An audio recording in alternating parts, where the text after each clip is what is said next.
দীর্ঘ 5 বছর পর জামিয়াতের রাজ্য কমিটির পুনর্গঠন হলো আজ জামিয়াত উলেমায়ে হিন্দের রাজ্য সদর দপ্তর জামিয়াত ভবনে কেন্দ্রীয় পর্যবেক্ষক মাহমুদ মাদানির উপস্থিতিতে জামিয়াতের রাজ্য সভাপতি নির্বাচন করা হয়।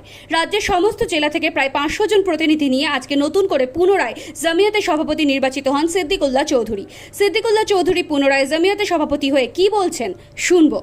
প্রশ্ন আপনার কাছে যে আপনি নতুন জমিয়াতের আবার সভাপতি নির্বাচন হয়েছেন, কিভাবে সংগঠন গোছাবেন, কিভাবে কাজ করবেন পুরো বাংলাদেশে? এটা পুরো ব্যক্তি কেন্দ্রিক। যে বিল্ডিং এ বসে আছে এটা জমিয়ত উলামায়ে হিন্দের সংগঠন এবং এখানে শাখা সংগঠন, জেলা সংগঠন, জমিয়ত নেতৃত্বের সবার অধিকার, সকলকে নিয়ে আমরা কাজ করি। 5টি আঙুল যেমন একটা আঙুলের শক্তি নয়, 5টি আঙুলের শক্তি, তারপরের 5টি আঙুলের শক্তি মিলে যেমন 10টি আঙুল মুঠো বাঁধে, তো তেমনি সকলকে নিয়ে আমরা চলবো, তাহলে আমাদের শক্তিটা বাড়বে।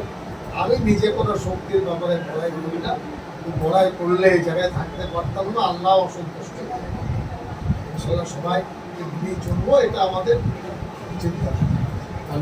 আমরা কথা বলছিলাম জমিয়াতের নবনির্বাচিত, বিগত দিনে তিনি সভাপতি ছিলেন, আবারও নির্বাচিত হয়েছেন সভাপতি হিসেবে মাওলানা সিদ্দিকুল্লাহ চৌধুরীর সঙ্গে। এখন এই পর্যন্ত। পরবর্তী খবরের আপডেট পেতে আমাদের সঙ্গে থাকুন। সকলে ভালো থাকবেন, সুস্থ থাকবেন। এই যে নতুন করে আপনি আবার ফের দায়িত্ব পেলেন, জমিয়াতের ফের রাজ্য সভাপতি হলেন, কি বলবেন এই বিষয়টা নিয়ে? এটা তো একটা সাংগঠনিক প্রক্রিয়া। জমিয়ত উলামায়ে হিন্দের সংবিধানে আছে। 1916 সালে আমরা গতবার টার্ম শুরু করেছিলাম। এটা 18-র মধ্যে শেষ হওয়ার কথা ছিল। কোভিড, আমফান, বিভিন্ন সমস্যার কারণে পিছিয়ে গেছে। 5 বছর পরে সাংগঠনিক নির্বাচন শাখা সংগঠন গঠিত হয়। সারা রাজ্যে 450 শাখা সংগঠন, 22টি রাজ্যে জেলা সংগঠন, 10 লক্ষ সদস্য সংগ্রহের ভিত্তিতে আমরা এই নির্বাচনটা করলাম। দিল্লি থেকে পর্যবেক্ষক হিসাবে মাওলানা মাহমুদ মাদানি সাহেব এসেছিলেন। তার পর্যবেক্ষকের এবং তার নেতৃত্বে এটা সংগঠিত হলো।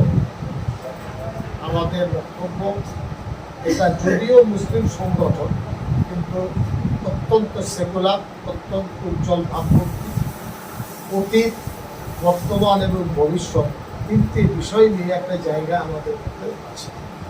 আমরা এই নিয়ে সমাজের কাজ করতে চাই, মানুষের পরিষেবা দিতে চাই, মুসলমানের বিভিন্ন সমস্যার নিয়ে কেউ হস্তক্ষেপ করলে আমরা তার বিরোধিতা করতে চাই।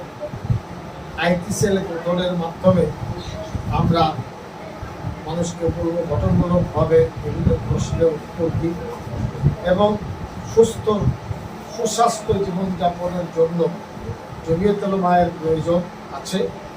বর্ডার সিকিউরিটি ফোর্স যেমন দেশের নিরাপত্তা দেয়, জমিয়ত উলামায়ে হিন্দ সারা ভারতবর্ষের মুসলিম সংগঠন বা মুসলিম প্রতিষ্ঠানের সে নিরাপত্তার ব্যাপারে, দায়িত্বের ব্যাপারে সজাগ।